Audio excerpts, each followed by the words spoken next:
देवास जरूरत पड़ने पर सूदखोरों से रुपए उधार लेकर ब्याज के जाल में फंसे कई लोग अपने वाहन भी गंवा चुके थे। कई को तो वापस वाहन मिलने की उम्मीद भी नहीं थी।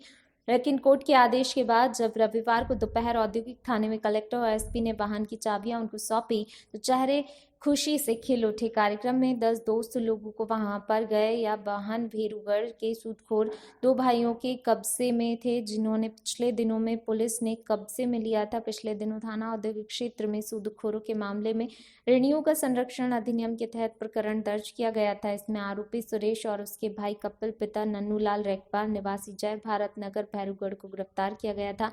आरोपियों के घर पर रखे हुए करीब 30 वाहन जब्त किए गए थे। आरोपी द्वारा उन लोगों को 5 से 10% के ब्याज पर रुपए दिए जाते थे। वह वसूल से कई गुना ज्यादा ब्याज दर वसूल कर डरा धमकाकर रुपए व बाइक एवं अन्य वाहन अपने कब्जे में लेकर जाते थे। कई लोगों का लेन देन पूरा होने के बाद भी वह डर के मारे अपने वाहन वापस मांगने की हिम्मत नहीं कर पाते थे। अब आरोपियों के पास गिरवी रखी अन्य अचल संपत्ति की भी जानकारी निकाली जा रही है, उसे भी मुक्त करवाया जाएगा।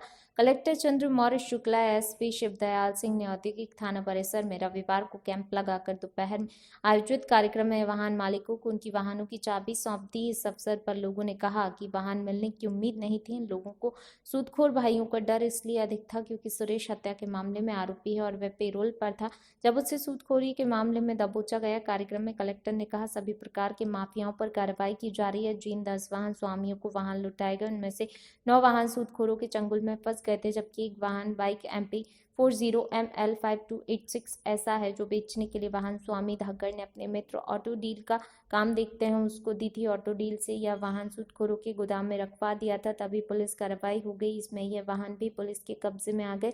ये जानकारी देते हुए धाकड़ ने बताया रुपए के लेन देन से उसका कोई संबंध नहीं है। देवास ब्यूरो रमजान खान की रिपोर्ट। वो भी हम नीलाम करने जा रहे हैं। मेरे को पता नहीं अगर किसी को खरीदने का इंटरेस्ट हो तो उससे काफ़ी राशि प्राप्त होगी, जो कि ओरिजिनली वो लोग जिनके साथ धोखाधड़ी हुई, जिनके साथ नुकसान हुआ, हम उनको लाभ पहुंचाने की कोशिश करें। मेरे समझ से पूरे प्रदेश में ये जो एफर्ट है एक कदम आगे का कि हम कानूनी कार्रवाई पूर्ण करके उसका लाभ जो है संबंधित को मिले, इस बात का जो प्रयास है थोड़ा सा भिन्न है बाकी सबसे। इसलिए हमें चर्चा कर रहे थे कि इसकी लोगों को जानकारी भी होनी चाहिए और इस तरह के जो और लोग हैं, चाहे वो सूदखोर हों, चाहे चिट फंड कंपनी के माध्यम से जिन लोगों को छला गया है, अगर वो लोग सामने आते हैं हम निश्चित तौर पर कार्रवाई करके उनको मदद करने का प्रयास करेंगे। Thank you. क्या कार्रवाई होनी चाहिए? पहले अभी तो आप लोगों ने ये देखा कि जो सूदखोरों के खिलाफ में कार्रवाई हुई थी, उनकी वाहन आज वापस करने का एक छोटा सा कैंप यहाँ रखा गया था। उन सारे लोगों ने जिनके वाहन को जब्त कर लिया गया था उनको वापस दिलाया गया है। एक अन्य बड़ी कार्रवाई जो अभी जिला प्रशासन द्वारा की गई है वो मालवांचल, जो यहाँ पे एक चिटफंड कंपनी थी, ऐसा एक हमारा प्रारंभिक एस्टिमेट है कि 11 करोड़ के आसपास राशि है जो कि बहुतायत लोगों की उसमें फंसी हुई है। पहले जिला प्रशासन ने उनकी संपत्ति कुर्की की थी, हमको नीलामी करने की अनुमति सक्षम न्यायालय से प्राप्त हो गई। ऑलरेडी नीलामी लगभग 52 एकड़ ज़मीन की निकाल दी गई है, जिसकी 24 तारीख डेट लगी है। ये ज़मीनें जो हैं अलग अलग तहसीलों में हैं, कन्नौद में हैं, खातेगांव में हैं, सोनकच्छ में हैं, और इससे संभावना है कि हमको लगभग 6 करोड़ के आसपास राशि मिलेगी। इसके अतिरिक्त कुछ अन्य संपत्तियां हैं, जैसे एक मालवांचल स्कूल है एक गांव में, उससे भी अच्छी राशि मिलने की संभावना है। तो हम इस स्थिति में पहुंचेंगे कि इस महीने के अंत में, लगभग फरवरी के प्रथम सप्ताह में, हम 5 से 7 करोड़ रुपया ऐसे पीड़ित लोगों को वापस दिलाने में सफल रहेंगे। सर, शहर में इससे बड़ा एक और जो है मकान की रजिस्ट्रियाँ गिरवी रखकर भी लोगों को जो है सूदखोर ऐसा कर रहे हैं, क्या कहना है? देखिए, जैसे अभी एसपी साहब कह रहे थे, इस तरह की खुले में कार्रवाई करने का उद्देश्य ये है कि इस तरह के जो पीड़ित लोग हैं आके जिला प्रशासन को, पुलिस प्रशासन को जानकारी दें। हम निश्चित तौर पे सख्त से सख्त कार्रवाई करेंगे और ऐसे लोगों के विरुद्ध न्यायालयीन प्रक्रिया का जो पालन है उसको करते हुए उनकी राशि या उनका जो भी धन सूदखोरों ने जब्त किया उसको वापस दिलाने की कार्रवाई की जाए। औद्योगिक थाना क्षेत्र में आए थे आज, एसपी और कलेक्टर साहब के उसमें आए थे। उन्होंने गाड़ी के लिए बुलाया था। सूदखोर के खिलाफ वो कार्रवाई कर रहे हैं। देवास में 1 महीने से लगे हैं, मतलब सब जो भी ब्याजखोर हैं, ज़मीन प्रॉपर्टी गिरवे रख के पैसे दे रहे हैं, और डबल ब्याज ले रहे हैं उनसे, उनके खिलाफ़ अभियान चला रहे सर। तो उसमें मुझे भी आज एक राहत मिली है। मेरी गाड़ी रखी थी गिरवे कपिल रेवकुमार के पास, हाँ 10,000 रुपये में।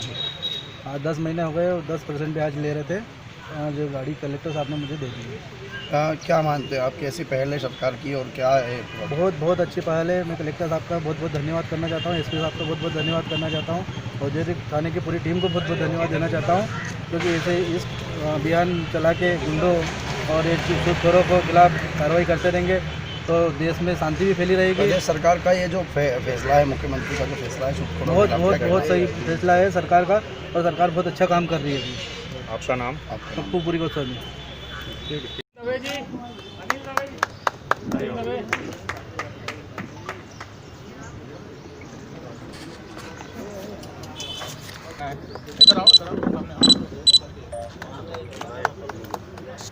संजय जी ये बाकी लोगों को दे देना सर। ठीक है, थैंक यू। सबसे इम्पोर्टेंट बात जो आज है वो ये है कि हम लोगों ने इस अभियान की शुरुआत 1 महीने पहले की थी कि जो माफियाओं के विरुद्ध हमारा जिला प्रशासन और पुलिस का जो संयुक्त अभियान चल रहा है, उसमें हमने भूमाफिया, मिलावटखोर, सूदखोर, रेत माफिया और अवैध काम करने वाले लोगों के खिलाफ कार्रवाइयाँ की हैं। इसमें एक बड़ी उपलब्धि हमारी आईए थाना पुलिस को मिली, जब एक सूदखोर के ऊपर केस रजिस्टर किया, उसको पकड़ा, पूछताछ में उसने बताया, उसके यहाँ से लगभग 30 गाड़ियाँ हमको मिली। बाद में पूछताछ में उसने बताया कि जब कोई व्यक्ति पैसा लौटा नहीं पाता था उसके सूद का ब्याज पर, तो उसकी गाड़ियाँ जब्त करके ले जाता था। न केवल गाड़ियाँ, वो उनकी प्लॉट, उनके मकान पे भी कब्जे करता था। इस चीज़ के भी डॉक्यूमेंट्री प्रूफ्स हम इकट्ठे कर रहे हैं, क्योंकि सब कुछ वो 2 नंबर में करता था, तो उसके हम कागजात और वो सब पड़ताल कर रहे हैं। थाना पुलिस ने तत्परता से काम करते हुए सुनिश्चित किया कि सभी गाड़ियां उन मालिकों को लौटाई जाएंगी जिनकी हैं, और ये माननीय न्यायालय के द्वारा प्रॉपर प्रक्रिया पूर्ण करते हुए आज हम इन गाड़ियों को वापस लौटाने के अभियान में यहाँ आए हैं। मैं चाहूँगा कि कलेक्टर साहब इस पर 2 शब्द कहें, उसके बाद में हम प्रक्रिया को शुरू करेंगे। Thank you. देखिए, देवास पुलिस ने सूदखोरों के खिलाफ बड़ी कार्रवाई करते हुए ऐसे सूदखोर जो लोगों से उनकी गाड़ियाँ, उनकी प्लॉट, मकान पर कब्जा कर लिया करते थे, ऐसे लोगों के ऊपर केस रजिस्टर किया गया। कपिल रायकवार और सुरेश रायकवार नाम के 2 आरोपियों को जेल भेजा गया। उन्होंने जो संपत्ति जब्त की थी अवैध रूप से, उसको माननीय न्यायालय द्वारा सुपुर्दगी आदेश लेकर आज उन सभी गाड़ी वाहन मालिकों को वाहन लौटाए जा रहे हैं, कैंप लगाकर, जिन्होंने अपनी संपत्ति उनके यहाँ गिरवी रख दी थी। मेरा ये आह्वान है सभी लोगों से कि जिन जिन लोगों के साथ इस तरह की सूदखोरी का अपराध हुआ है, वो लोग सामने आएँ और हमको सूचित करें। इस अभियान में उन सभी लोगों को हम लोग उनके ऊपर कार्रवाई करेंगे और उनकी संपत्ति वापस लौटाने की कार्रवाई करेंगे। सर, शहर में ऐसे एंटी माफिया अभियान चल रहा है, चिट फंड कंपनियों से भी कई लोग पीड़ित हैं जो कई समय से जो है दर की ठोकरें खा रहे हैं। क्या पुलिस प्रशासन उनकी मदद के लिए भी आगे आएगा? पिछले 1 माह में लगभग 1 दर्जन केसेस में हमने प्रकरण दर्ज किए, उनके ऊपर जो कानूनी कार्रवाई है वो की, और अब हम इस स्टेज पर हैं कि बहुत जल्द उन सभी लोगों को जिन्होंने चिटफंड कंपनियों में अपने पैसे लगाए थे, विशेषकर 1-2 केसेज हमारे फाइनल स्टेज पर आ गए हैं, उनको इसी तरह से कैंप लगाकर हम उनकी धनराशि वापस दिलाने की कार्रवाई करेंगे। Thank you.